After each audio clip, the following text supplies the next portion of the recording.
scène, forcément il y a un lien très fort à Molière. Et puis c'est cet amour-là qui m'a conduit un jour, pour honorer les 400 ans de sa naissance, à écrire une pièce qui s'appelle La Madeleine de Molière. Donc pour écrire, en fait, je me suis dit j'aimerais connaître Madeleine et Molière, mais vraiment intérieurement, profondément.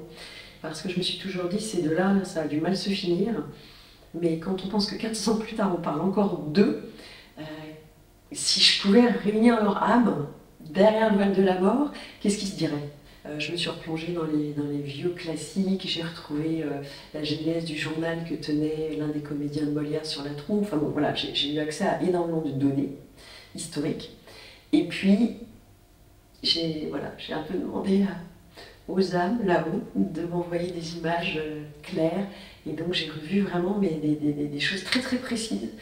Donc la pièce est nourrie de tout ça. Voilà, c'est vrai que le personnage de Madeleine, le personnage de Catherine sont très très profondément construits à partir de ce qu'on a capté dans la mémoire du temps. On essaie, on a à la fois Molière, l'envie un jour d'écrire cette pièce, La Madeleine de Molière, et du coup on comprend toute la genèse de l'écriture et de quoi j'ai nourri la pièce, l'écriture de la pièce. Et effectivement, on a joué cet été au Festival des Théâtres de Bourbon et les gens ont acheté le bouquin derrière et ils étaient très heureux justement de pouvoir la relire et puis découvrir toute la genèse de mon travail.